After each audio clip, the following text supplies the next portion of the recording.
어제 방한을 한 매티스 미 국방장관은 미국에서는 전설적이고 입지전적인 군인 출신입니다.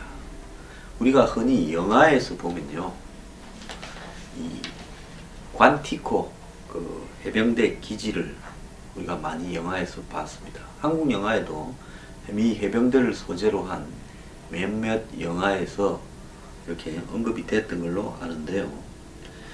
이 관티코에는 해병대 사령부하고 해병대 대학 훈련소 등이 총 집결해 있습니다. 아마 G.I. 제인 그 영화도 그쪽에서 찍은 게 아닌가 생각을 하는데요. 여기에 이 제임스 매티스 지금 국방장관이 사병으로 해병대에 들어와서 45년간을 복무하고 2013년에 예비역 대장으로 퇴역을 한 사람입니다. 제임스 매티스 미 국방장관은 사병으로 입대해서 45년간을 해병대에서 복무하고 퇴역한 예비역 대장 출신입니다. 그는 해병대와 결혼했다라고 이야기할 정도로 실제로 독신으로 살았습니다. 그리고 엄청난 운동량을 자랑해서요. 지금 나이가 많은데도 불구하고 좀 몸 한번 보십시오. 탄탄하지 않습니까? 그런데 이 사람은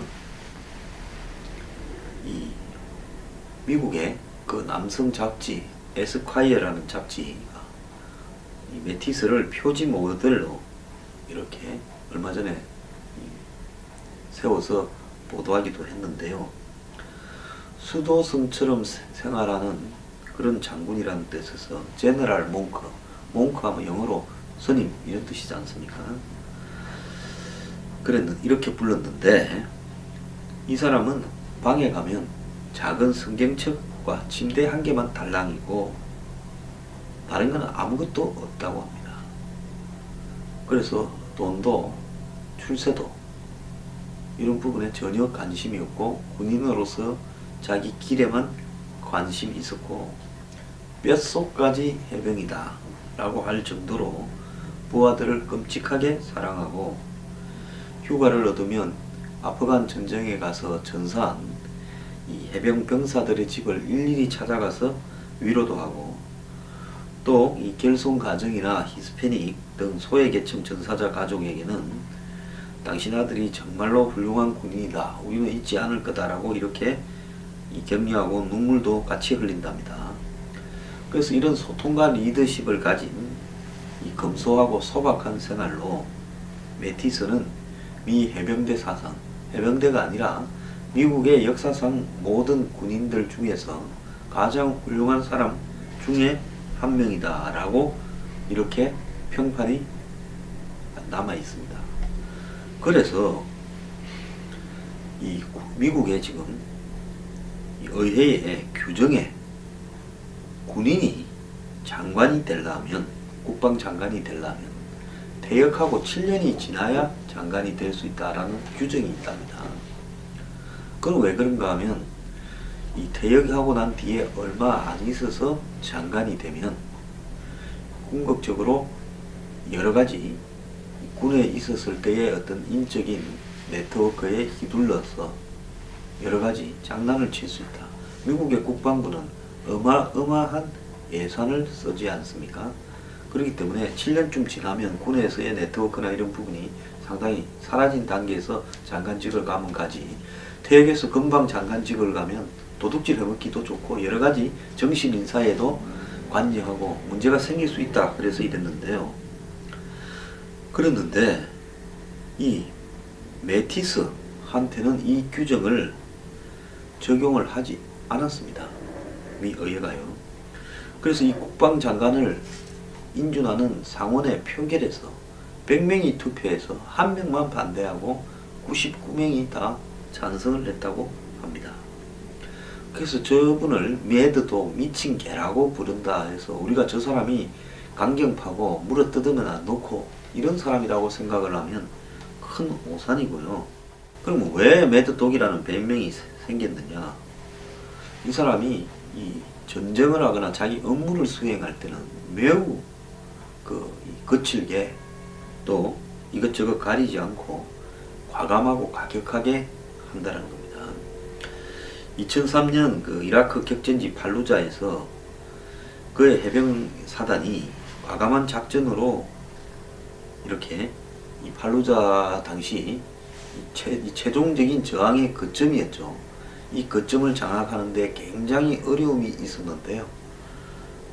이걸 돌파해내면서 당시 좀 희생이 많이 나올 것 같은 이 전투를 빨리 매듭을 지어버렸습니다.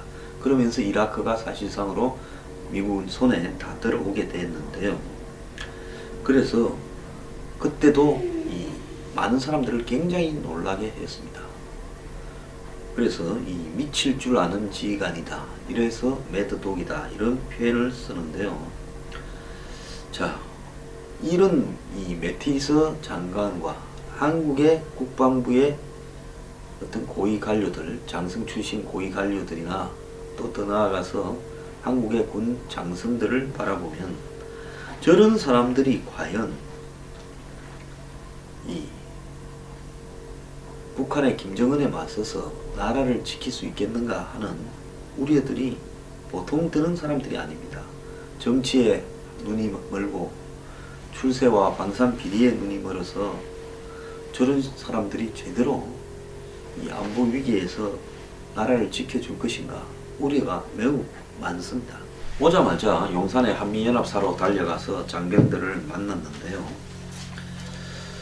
자, 미 국방장관이 20년 만에 첫 방문지로 한국을 이렇게 선택했는데, 지금 최근에 한 일주일 동안의 미국의 트럼프 행정부의 결정이 그 이전과 매우 달라진 행보를 보이고 있다는 부분에 대해서 여러분은 좀 의아스러운 생각이 들지 않습니까? 제가 트럼프 당선 직후에 북한이 미국의 외교 안보 과제 5위고 한국은 순서에도 들어있지 않다고 말씀을 드렸습니다. 그리고 트럼프는 김정은과 햄버거를 먹고도 언제든지 대화를 할 수 있다고 선거 과정에서 말도 했습니다. 그리고 주로 중국이나 일본에 몰두하고 한국을 제껴놓은 것처럼 보였는데, 갑자기 트럼프 행정부에서 트럼프가 황교안 대행과 통화를 하고 매티스가 한국을 첫 방문지로 선택을 해서 오고, 그리고 사드 배치에 대해서 오늘 이제 한민국 국방장관과 정식 회담에서 조기에 배치하기로 결론을 내리겠죠. 자, 미국은요, 최근에 제가 알기로는 미국의 이 국방 분야의 이 몇몇 사람들이 한반도 상황에 대해서 매우 우려하는 보고서를 트럼프 대통령에게 전달했다라고 이렇게 하는 정보가 있었습니다. 그래서 트럼프 대통령이 한반도 상황을 완전히 새롭게 이해를 하게 되면서 지금 한국의 혼란스러운 정치 상황, 북한의 어떤 이 핵과 미사일 도발, 그리고 한미일 삼각 안보 구도의 이렇게 균열의 가능성, 이런 부분들을 면밀하게 분석한 다음에 일단 한국부터 틀어막아라 라는 결정을 내린 걸로 보이는데요.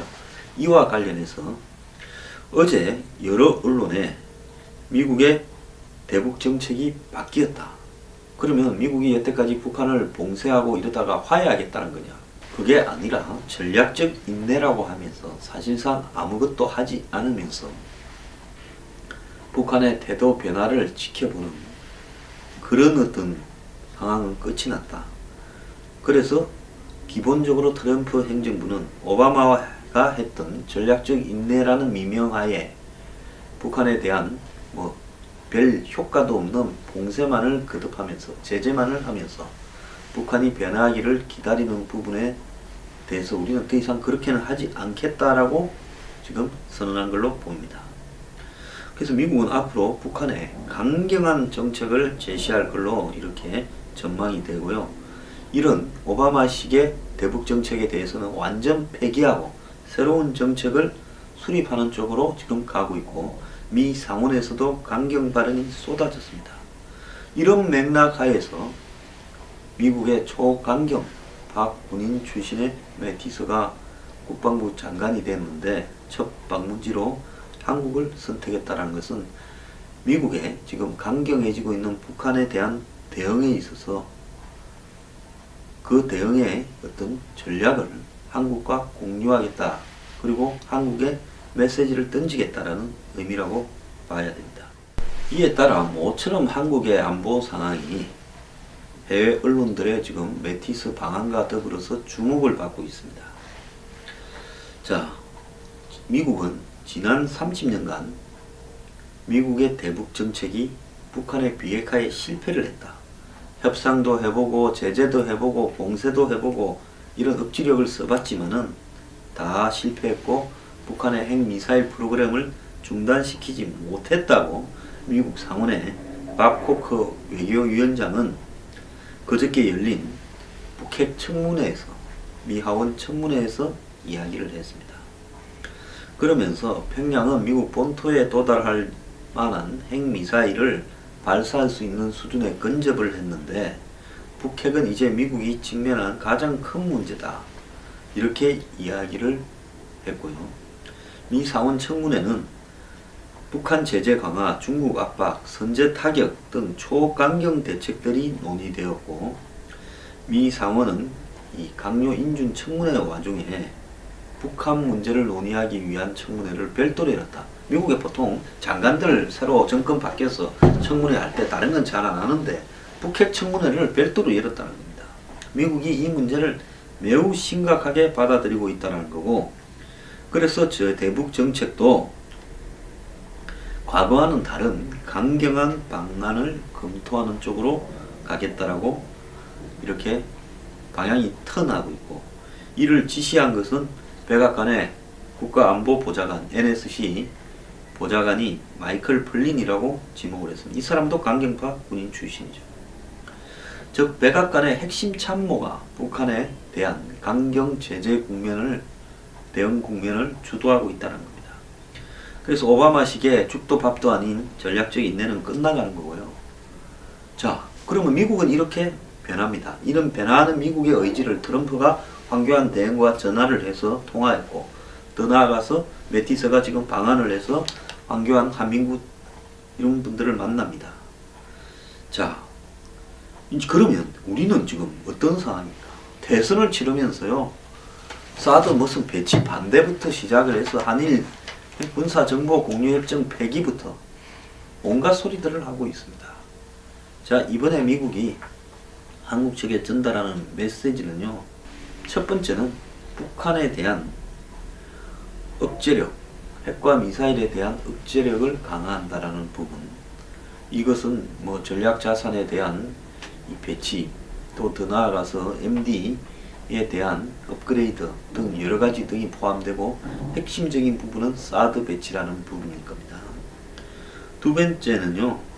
한국의 정치 이념적 혼란기에 이 동맹에 대한 미국의 재확신을 한국 측에 심어주겠다.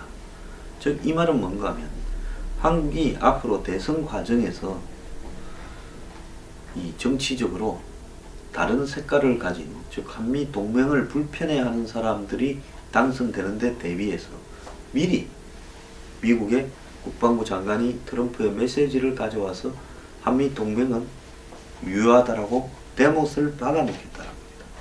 그러면 그 다음에 여기에서 벗어나는 부분은 한국 내부의 상황 변화 요인이 발생한 부분으로 간주하겠다라는 거고요. 그때는 거기에 상응하는 대가가 한국 스스로 치러져야 될 거라는 입장으로 해석될 수 있을 겁니다. 그리고 이제 세 번째로는 이 한미일 삼각 방위 전략을 강화해 간다는 거. 그러니까 이 북한에 대해서 확장된 억제력을 갖다가 확보하자. 첫 번째고요. 군사적으로. 지금은 북한에 대한 억제가 약하다. 이걸 좀 더 확장해서 강화하자. 두 번째로는 이 한국의 동맹으로서의 역할에 대한 미국의 이 확신과 신뢰. 세 번째는 이 한미일 삼각안보 축을 강화한다. 이런 세 가지로 지금 한국 측의 메시지가 전달될 겁니다. 이번에 지저분하게 주한미군 이 방위비 분담을 정액한다라는 이야기는 하지 않을 겁니다. 자, 그러면 미국이 왜 갑자기 일주일 사이에 이렇게 한국에 대해서 달아매고 있느냐? 이 부분은 한국의 대선 상황이 예사롭지 않다는 미국의 판단에서 나왔고요.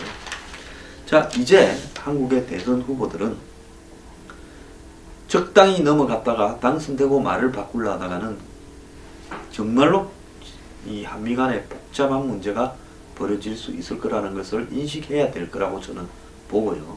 대선 과정에서 지금 한미 동맹에 관한 미국 측의 입장, 미 새로운 행정부의 입장을 따를 것이냐 반대할 것이냐를 국민들의 지지로서 한마디로 확인하는 절차를 거쳐야 될 거라는 겁니다. 만약에 대선 과정에서 나는 한미 동맹 지금 트럼프나 매티스가 이야기하는 거 인정하지 않습니다. 나는 이걸 파괴하고 새로운 동맹 관계를 재구축하든 헤어지든지 하겠습니다. 나는 사드를 반대합니다. 나는 한미일 삼각안보 동맹이나 이런 거는 전혀 반대하고 북한하고 중국이 우리의 동맹이라고 생각합니다. 이렇게 말을 하든지, 그래서 거기에 따라서 국민들의 표를 받아라는 겁니다. 그래서 그렇게 말을 하고도 당선이 되면요, 되고 난 다음에 어쩔 수 없는 거지요. 그러지 않습니까? 한미관계 정리하고 갈 길 가자라고 해야 되겠죠. 그리고 그 이후의 일들은 우리가 감당을 해야 하면 됩니다. 그 선택을 국민들 앞에 솔직히 깨어놓고 국민들의 표를 받아야 되는 거지. 그걸 쓱 감추고 있다가 선거 과정에서는 말을 하지 않고 한미 문제가 지금 이런 단계에 와 있는데 말을 하지 않고 당선되어 가지고 그때서 말을 하겠다고 하면요, 그건 아니라고 봅니다. 지금 안보 문제는 대선 후보에게 요구되는 가장 중요한 내용인데요. 그 중요한 내용을 말을 안 하고 애매하게 이렇게 입을 다물고 이야기하다가 되고 나서 국민들에게 선택받지 않고 그 부분에 대해서 되고 나서 말을 바꾸는 것은 그건 대선 후보로서 자격 미달이라고 보고 그야말로 탄핵 요인이라고 봅니다. 자기 생각을 대선 때 분명하게 이야기를 해야죠.